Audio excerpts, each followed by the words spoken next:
सदियों से है पुरानी। मोहित डरते हुए कहता है, क्या कहा? यक्षिणी के ताज का हीरा? अनुराग हामी भरते हुए कहता है, हाँ ये हीरा यक्षिणी के ताज का है। पहले तो मोहित अनुराग के मुंह से ये बात सुनकर घबरा जाता है। उसके हाथ पैर थर थर कांपने लग जाते हैं। मोहित अनुराग को घूरते हुए कहता है, तू झूठ बोल रहा है ना? अनुराग अपनी बात पर कायम रहते हुए कहता है, नहीं मैं झूठ नहीं बोल रहा हूँ, ये हीरा यक्षिणी के ताज का ही है। मैं भला तुमसे झूठ क्यों बोलूंगा?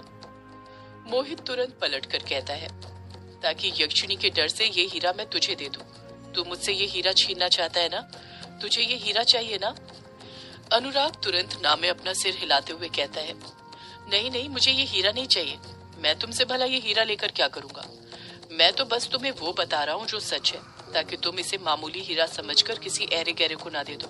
ये बहुत बेशकीमती हीरा है जो अनमोल है, जिसकी कोई कीमत नहीं है। मोहित तुरंत बोलता है, तू झूठ मत बोल, मुझे बहका मत।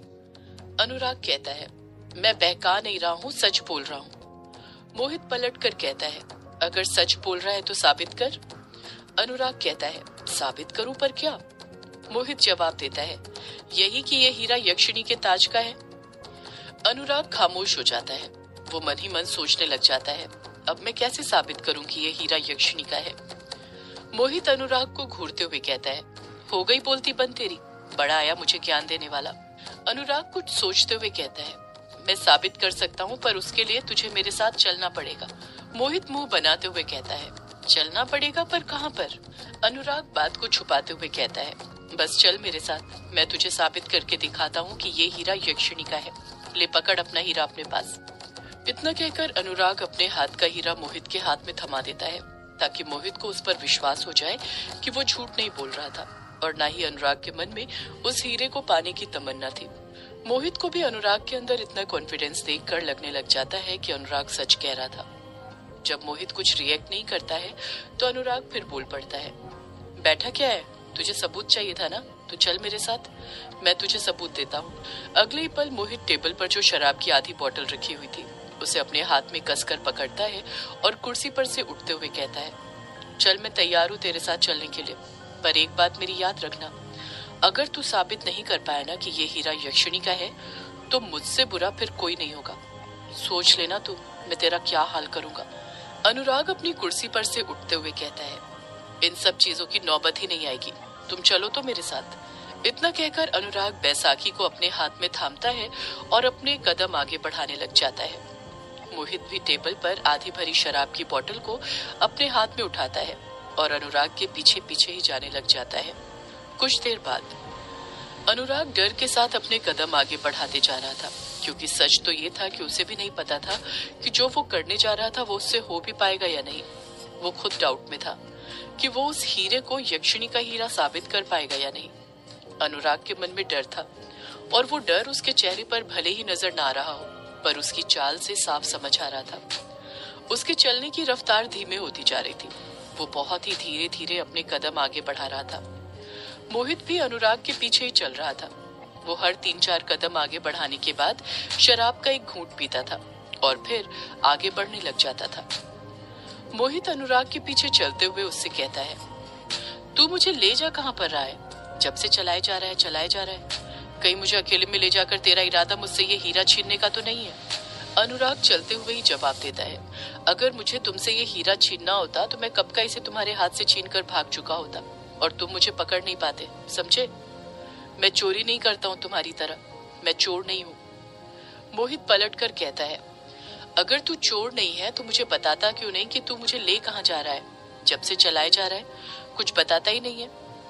अनुराग बात को दबाते हुए कहता है, कहा ना बस मेरे पीछे चलते जाओ, जब मंजिल आएगी तो मैं खुद तुम्हें बता दूंगा, और ये बात भी साबित कर दूंगा कि तुम्हारे हाथ में जो हीरा है वो यक्षिणी के ताज का है, जिसे यक्षिणी धारण किया करती थी।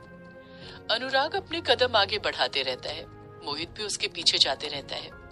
कुछ ही देर में अनुराग और मोहित एक जगह पर आकर रुक जाते हैं। अनुराग मोहित को लेकर कहीं और नहीं बल्कि रोंकामुचा गांव में लेकर आया था। रोंकामुचा घाट पर अंधेरा छाया हुआ था, दूर दूर तक कोई दिखाई नहीं दे रहा था। नदी भी खामोशी के साथ बह रही थी, जिसमें ज्यादा बहाव नहीं था। अनुराग और मोहित किश्नोई नदी के पास खड़े हुए थे। मोहित नशे में होकर भी होशो हवास में था और उसे ये बात अच्छे से पता थी कि अनुराग उसे लेकर कहां पर आया था। मोहित अपने आसपास देखते हुए कहता है, तू मुझे यहाँ रोंकामुचा घाट पर लेकर क्यों आया है? अनुराग मोहित की बात का कुछ जवाब नहीं देता है। उसका मोहित की बातों पर ध्यान ही नहीं था, उसका ध्यान कहीं और लगा हुआ था। अनुराग मन में सोचता है, पता नहीं मैं जो सोच रहा हूँ वो मुझसे हो भी पाएगा या नहीं, कहीं मुझे लेने के देने ना पड़ जाए। पर यक्षिणी के हीरे के लिए मुझे रिस्क तो उठाना ही पड़ेगा। मैं इस हीरे को ऐसे ही अपने हाथ से नहीं जाने दे सकता हूँ। मोहित कुछ गुस्सा करते हुए अनुराग से कहता है, मैं कुछ पूछ रहा हूँ तुझसे, तू मुझे बताता क्यों नहीं? तू मुझे यहाँ पर लेकर क्यों आया है? अनुराग अपना हाथ आगे बढ़ाते हुए कहता है, अपना हीरा दो मुझे। मोहित हैरानी के साथ कहता है, हीरा दूं? पर क्यों? अनुराग पलट कर कहता है, हीरा दोगे तभी तो साबित कर पाऊंगा कि ये हीरा यक्षिणी का है। मोहित पहले तो अनुराग के हाथ में हीरा देने से कुछ हिचकिचाता है, पर फिर उसके मन में कुछ आता है और वो अगले ही पल अपनी जेब से हीरा निकालकर अनुराग के हाथ में थमा देता है। अनुराग उस हीरे को अपने सीधे हाथ की मुट्ठी में भींच लेता है। अनुराग मोहित को बातों में लगाते हुए कहता है, तुम्हें तो पता ही है ना इस घाट पर हर पूर्णिमा और अमावस्या पर कौन घूमती है? मोहित नशे में कहता है, ये भी कोई सवाल हुआ भला? पूरा गांव जानता है कि इस नदी के दोनों घाटों पर हर पूर्णिमा और अमावस्या पर यक्षिणी घूमती है जो मर्दों को अपनी हवस का शिकार बनाती है। अनुराग कहता है, तुम्हें ये तो पता है यक्षिणी मर्दों को अपनी हवस का शिकार बनाती है, पर ये पता है कि वो किसके साथ शिकार बनाती है? मोहित मुंह बनाते हुए कहता है, ये क्या बकवास कर रहा है तू? यक्षिणी तो अकेले मर्दों को अपना शिकार बनाती है। अनुराग झट से पलटकर कहता है, बिल्कुल नहीं, यक्षिणी अकेले नहीं बल्कि अपने साथियों के साथ मर्दों को अपना शिकार बनाती है। मोहित हड़बड़ाहट के साथ अनुराग से पूछता है, साथी? कैसे साथी? कौन है यक्षिणी के साथी? अनुराग चालाकी के साथ कहता है, तुम खुद ही देख लेना जब वो आएंगे। इतना कहकर अनुराग अपना सीधा हाथ सीने के आगे करने लग जाता है जिसमें उसने हीरा अपनी मुट्ठी में भींच कर रखा हुआ था। अनुराग मन ही मन कोई सा मंत्र बड़बड़ाने लग जाता है। जैसे जैसे वो मंत्र बड़बड़ाने लग जाता है, धीरे धीरे अपने हाथ की मुट्ठी खोलने लग जाता है। मोहित कुछ घबराते हुए कहता है, ये तू क्या कर रहा है? अनुराग कुछ जवाब नहीं देता है, मंत्र पढ़ते रहता है। जैसे ही उसका मंत्र पढ़कर खत्म होता है, उसके हाथ की पूरी मुट्ठी खुल जाती है। हीरे की लाल रोशनी चारों तरफ बिखरने लग जाती है। अनुराग बड़ी उम्मीद से नदी की तरफ देखने लग जाता है, पर ना ही उसमें कोई हलचल हुई थी और ना ही आसपास के माहौल में कोई बदलाव हुआ था। मोहित अपने आसपास देखते हुए कहता है,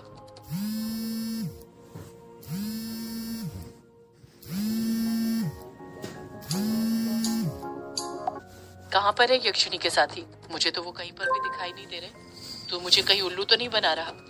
अनुराग कुछ जवाब नहीं देता है। उसके भी समझ नहीं आ रहा था कि हुआ क्या था। अनुराग फिर एक बार मन ही मन वो मंत्र रिपीट करता है, पर इस बार जैसे ही उसका मंत्र पढ़कर खत्म होता है, पानी में हलचल होने लग जाती है। उसका बहाव तेज होने लग जाता है और नदी के बहाव के तेज होने के साथ ही जुगनू दिखाई देने लग जाते हैं। पहले जुगनू की संख्या 1 थी, फिर 2, फिर 2 से 3 और देखते ही देखते जुगनुओं की संख्या बढ़ने लग जाती है। कई सारे जुगनू के झुंड अनुराग को उसकी तरफ आते हुए दिखाई देने लग जाते हैं। अनुराग उन जुगनुओं को देखकर खुश होते हुए कहता है, लो देखो, आ गए यक्षिणी के साथी, जो रात के अंधेरे में मर्दों का शिकार करने में यक्षिणी की मदद करते हैं। एक साथ इतने सारे जुगनुओं को देखकर मोहित की आंखें चौंधी आ गई थी। उसका सारा नशा जुगनुओं के झुंड को देखकर उतर गया था। सारे जुगनू अनुराग के हीरे के पास जमा होने लग गए थे, वहीं पर आसपास मंडराने लग गए थे। मोहित डरते हुए कहता है, क्या कहा? ये जुगनू है यक्षिणी के साथी? अनुराग हामी भरते हुए कहता है, और नहीं तो क्या तुम्हें नहीं पता कि यक्षिणी को जुगनू बहुत प्यारे हैं? यक्षिणी इनसे बहुत प्यार करती है और ये यक्षिणी से। मोहित खामोश रहता है। असल में ये सब हीरे की शक्ति की वजह से नहीं, बल्कि अनुराग ने जो मंत्र पढ़ा था उसके कारण हो रहा था। जब यक्षिणी अनुराग को जुगनुओं के बारे में बता रही थी तो उसने अनुराग को वो मंत्र भी बताया था जिससे वो मदद पड़ने पर जुगनुओं को अपने पास बुलाया करती थी। अनुराग ने मोहित को अपनी बात पर विश्वास दिलाने के लिए उसी बात का फायदा उठाया था। हीरे की शक्ति तो यूज ही नहीं हुई थी। इतने सारे जुगनुओं को एक साथ देखकर मोहित को बहुत डर लगने लग गया था। उसे डर लग रहा था कि कहीं ये जुगनू उस पर हमला न कर दे। इसलिए वो घबराते हुए अगले ही पल बोल पड़ता है, दूर करो इन्हें यहाँ से, भगाओ इन्हें जल्दी। मोहित के इतना कहते ही अनुराग मन में कोई सा फिर मंत्र पढ़ता है और झट से अपनी मुट्ठी बंद कर देता है। जैसे ही वो अपनी मुट्ठी बंद करता है, सारे जुगनू एक पल में ही वहां से गायब हो जाते हैं, जैसे वो जुगनू वहां पर हो ही ना। मोहित उन जुगनुओं के जाने के बाद भी डरा हुआ था, जिस कारण कुछ नहीं बोल पा रहा था। उसकी बोलती बंद हो गई थी। अनुराग मन ही मन खुश होते हुए कहता है, अब तो तुम्हें यकीन हो गया ना कि ये हीरा यक्षिणी का ही है, उसके ताज का। मोहित को अब पूरी तरह अनुराग की बात पर विश्वास हो गया था, और अनुराग की बात पर विश्वास करने की सबसे बड़ी वजह तो ये थी कि अनुराग पहले ही उसे बता चुका था कि ये हीरा यक्षिणी के ताज का था, और मोहित खुद जानता था कि ये हीरा एक ताज में से ही निकाला था, जबकि मोहित ने अनुराग के सामने ताज का कोई जिक्र तक नहीं किया था। अनुराग फिर बोल पड़ता है, चुप क्यों हो, बोलो, हो गया मेरी बात पर यकीन या कुछ और करके बताऊं? मोहित हड़बड़ाहट के साथ ना में अपना सिर हिलाते हुए कहता है, नहीं नहीं, तुम्हें अब कुछ करने की जरूरत नहीं है, इतना ही काफी था, हो गया मुझे तुम्हारी बातों पर यकीन। अगले ही पल मोहित अनुराग पर शक करते हुए उससे पूछता है, पर तुम्हें कैसे पता कि ये हीरा यक्षिणी का था, और अभी जो तुमने किया वो कैसे किया? अनुराग चालाकी दिखाते हुए बात को कुछ घुमाते हुए कहता है, मुझे क्या कैसे पता चला ये सब छोड़ो, पर तुम्हें पता है इस हीरे से बहुत कुछ किया जा सकता है, इसमें कई शक्तियां हैं। मोहित के हाव भाव देखकर अनुराग इतना तो समझ गया था कि वो पूरी तरह से उसकी बातों में आ गया था, और अनुराग समझ गया था कि यही सही मौका था अपनी अगली चाल चलने का, जिससे वो इस हीरे को हथिया सकता था। अनुराग कैसे भी करके इस हीरे को हथियाना चाहता था, ताकि वो इसे यक्षिणी को वापस कर सके। उसके दिल में वापस से एक उम्मीद जगी थी, ये सोचकर कि अगर वो यक्षिणी को ये हीरा वापस दे देता है तो हो सकता है वो उसकी गलती को माफ कर दे और उसकी जिंदगी में वापस आ जाए। अनुराग अपनी अगली चाल चलते हुए कहता है, इस हीरे में कई सारी शक्तियां हैं जिससे तुम दुनिया की कोई भी चीज हासिल कर सकते हो। मोहित अपनी आंखें बड़ी करते हुए कहता है, क्या कहा, कोई भी? अनुराग ना चाहते हुए भी अपने दिल पर पत्थर रखते हुए कहता है, हाँ कोई भी, खुद यक्षिणी को भी। मोहित खुश होते हुए कहता है, क्या कहा तुमने? मैं यक्षिणी को भी पा सकता हूँ?